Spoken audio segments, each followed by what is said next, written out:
Bonjour à tous. Aujourd'hui, on va parler d'un sujet un peu différent. Qu'est-ce que tu fais? Reste là, toi. T'es ma mascotte. Quitte pas ton lieu de travail. Bon, on la refait.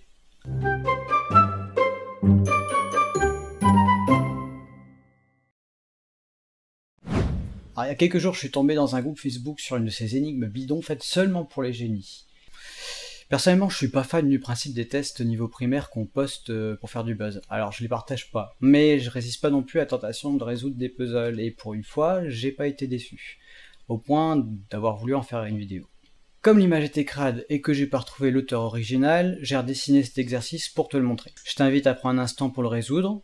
Je vais laisser l'image afficher 10 secondes, mais tu peux mettre la vidéo en pause si tu as envie de prendre ton temps. Surtout, garde la réponse en tête ou sur un bout de papier, ça pourra nous servir à la fin. Est-ce que t'es prêt? C'est parti!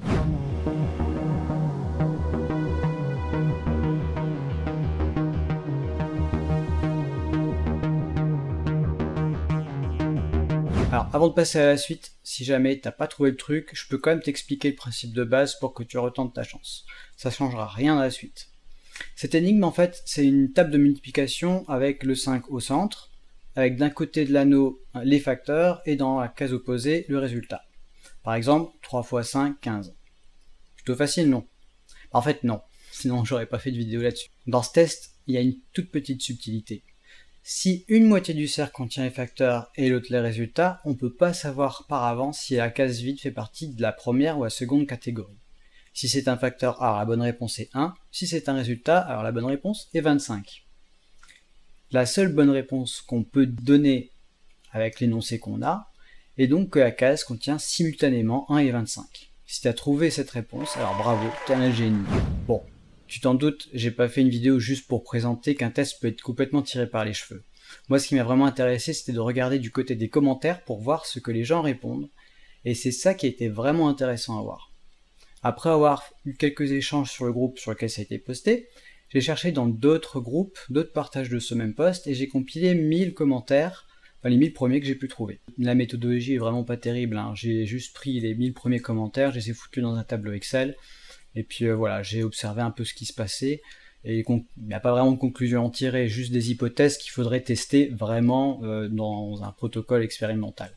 Après avoir supprimé tous les commentaires qui ne comportaient ni le 1 ni le 25, il me restait 819 réponses dont la répartition était à peu près la suivante.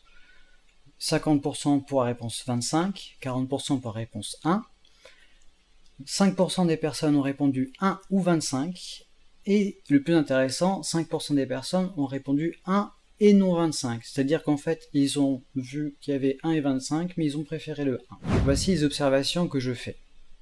Premièrement, 95% des personnes ont opté pour une réponse unique, avec au global plutôt un équilibre entre le 25 et le 1. Deuxième observation, seulement 10 personnes ont remarqué qu'il y avait deux solutions. Et parmi ceux-ci, à peu près la moitié d'entre elles a choisi d'en discriminer une des deux. Enfin, il y a une préférence très nette pour le chiffre 1 quand il y a un choix qui est fait. En définitive, il n'y a que 5% des personnes qui ont donné la bonne réponse à Lélie.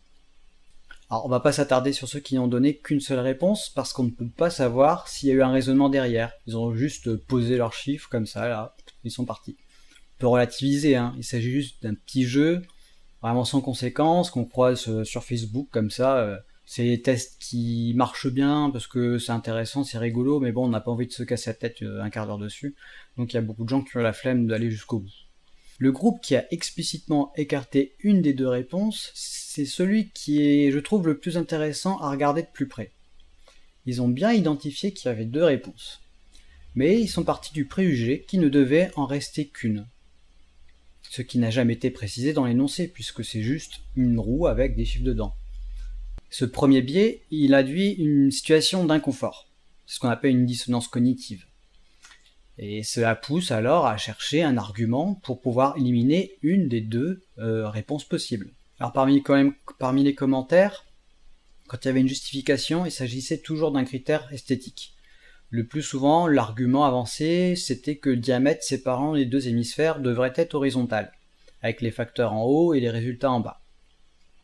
Il y a aussi une autre personne qui a justifié son choix, tout simplement parce que en haut il y avait 2, 3, 4, alors il manquait le 1. C'est ce que moi aussi personnellement j'avais remarqué, et je suis d'accord pour dire que la solution 1 rend le tableau plus harmonieux, plus joli à voir. Alors la question c'est pourquoi ces réponses sont fausses. Si on part du principe que l'énoncé de l'énigme est valide, alors il ne doit avoir aucune information à rajouter pour pouvoir y répondre. La première information ajoutée inconsciemment par 95% des personnes est celle qui n'existerait qu'une seule réponse à trouver. Il s'agit d'un préjugé fondé sur la rareté d'avoir une énigme qui admet de réponses valables.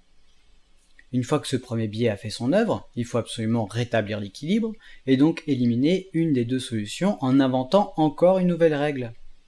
Maintenant, si je tourne cette roue de 45 degrés dans le sens horaire, je n'ai absolument rien changé à l'énoncé, j'ai juste penché ma tête un petit peu.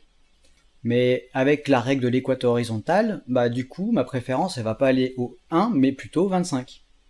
C'est la démonstration du fait que ce raisonnement est faux. Pour être sûr que les gens vont bien préférer le 25 dans ce cas-là, il faudrait faire une expérimentation avec deux groupes séparés et deux versions de l'énigme pour pouvoir vraiment déterminer si effectivement c'est cette règle de l'équateur horizontale qui influe le choix des personnes.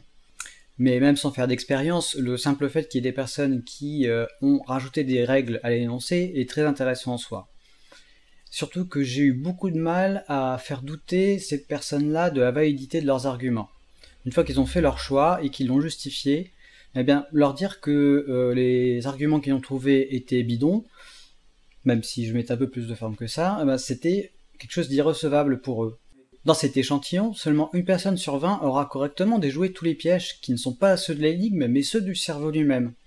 Et ces pièges, ils ont un nom. On appelle ça les biais cognitifs. Et les épisodes qui vont suivre vont présenter les principaux coupables de nos erreurs de jugement, dont les conséquences vont parfois bien plus loin qu'un simple commentaire sur une page Facebook. Voilà, j'espère que tu as apprécié ce petit exercice. N'hésite pas à faire part en commentaire de la réponse que tu avais au début de l'épisode, et surtout me dire, dans le cas où tu te serais trompé, si ma démonstration t'a convaincu ou pas. Si tu as aimé cette vidéo, clique sur le pouce levé et partage-la. Et pour ne pas louper les prochains épisodes, abonne-toi dès maintenant et n'oublie pas de sonner la cloche. Tu peux soutenir la chaîne aussi en laissant un pourboire sur Tipeee ou sur Utip. Je viens d'ailleurs de recevoir les t-shirts que j'ai ajoutés sur l'eShop de Utip, et la qualité du produit est plutôt pas mal. Très bientôt, je vais faire la première vidéo sur le premier biais cognitif que je voulais aborder, qui est le biais des coûts irrécupérables, et vous verrez, c'est hyper intéressant. D'ailleurs, j'ai une anecdote très personnelle à ce sujet qui va très bien l'illustrer. Voilà, je vous dis à très bientôt, et merci pour votre attention et votre soutien. Ciao!